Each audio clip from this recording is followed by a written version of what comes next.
বিএনপির এত বছরের রাজনৈতিক কি বলে যে সমর্থন সমর্থক ভোটের ব্যাংক এগুলোর হিসাব তো ভাই উল্টাই যাচ্ছে। এই দেশের রাজনীতিবিদদের আসলে আমরা কতটুকু বিশ্বাস করতে পারি? আমরা কি দেখছি পর্দার অন্তরালে কি কি হচ্ছে?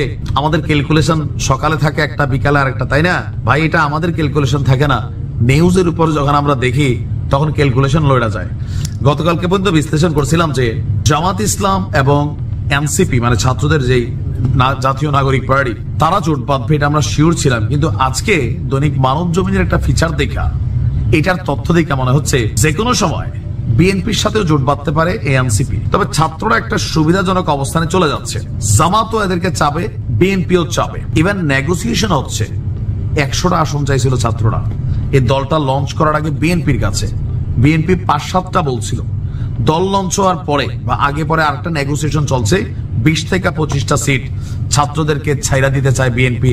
এমন চাঞ্চল্যকর তথ্য দিয়েছে দৈনিক মানব জমিনের একটা রিপোর্ট। ভাবা যায় বিএনপি তাহলে কারে ভয় পাচ্ছে? তারা ভয় পাচ্ছে যে ছাত্র, জামাত, চরমোনাই, হেফাজতে ইসলাম, খেলাফত আন্দোলন, আরো যে শক্তিগুলো আছে তারা একজোট হলে বিএনপির ধাক্কা বানিয়ে ফালাইও দিতে পারে। এই ভয় কি তাহলে বিএনপির মধ্যে ঢুকছে? আমি কিন্তু এটা ভাবি নাই। আমার এতগুলো নিউজ দেখছেন, এখন তো দেখতেছি ঘটনা উল্টো। জামাতও তলে তলে ছাত্রদেরকে দলে ভিড়ানোর চেষ্টা করতেছে। আমি গতকালকে দিয়েছিলাম নিউজটা। আর এখন থেকে বিএনপি ওই খেলায় কানেক্টেড। ছাত্ররা নিজেদের অবস্থানটা বুঝা ফেলছে। আচ্ছা আসুন দেখি ঘটনা কি। জাতীয় নাগরিক কমিটির ব্যানারে শিক্ষার্থীদের কর্মসূচির উদ্দেশ্য ছিল সব রাজনৈতিক দলমতের মানুষের কাছাকাছি পৌঁছা, নিজেদের গ্রহণযোগ্যতা বাড়ানো। একই সঙ্গে রাজনৈতিক দল এবং নির্বাচনী জোট নিয়েও তারা ভেতরে ভেতরে আলোচনা চালিয়ে গেছেন। অনুষ্ঠান আনুষ্ঠানিক আত্মপ্রকাশের পর জানা গেছে নির্বাচনী জোট গড়তে বিএনপি সহ 4 দলের সাথে যোগাযোগ রক্ষা করছে এই ছাত্রদের এই দলটা।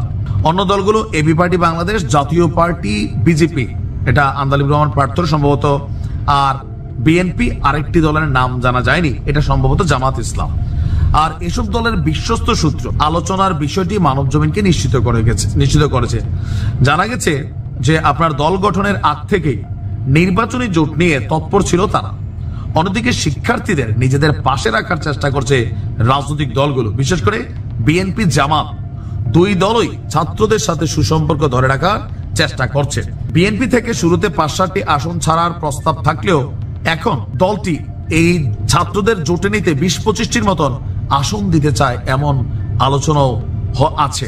অন্যদিকে জামাত এই দল গঠনে বিশেষ ভূমিকা রাখছে, এটা সবাই আমরা ভাবছি। তো জামাত ও ছাত্রদের দলকে নির্বাচনী জোটে নিতে চায়, তবে এ নিয়ে দলটি প্রকাশ্যে কিছু বলছে না, কারণ জামাত সবসময় তলে তলেই করে, পরবর্তী সময় সারপ্রাইজ দেয়। এনসিপির একটি অংশ জামাতের সঙ্গে আবার নির্বাচনী জোট গড়তে আগ্রহী নয়। তারা জামাত ছাড়া অন্য দলগুলোর সঙ্গে জোট গড়তে চায়। এনসিপির একজন নেতা নাম না প্রকাশ করার শর্তে বলেছেন, নতুন রাজনৈতিক দল হিসাবে অন্যান্যদের সাথে আমাদের যোগাযোগ থাকবে। আমাদের দল খুব শীঘ্রই প্রতীক চূড়ান্ত করে নিবন্ধন প্রক্রিয়া কমপ্লিট করবে। যখন নির্বাচন হবে তখন দেখা যাবে কে কোন জেটে গিয়েছে।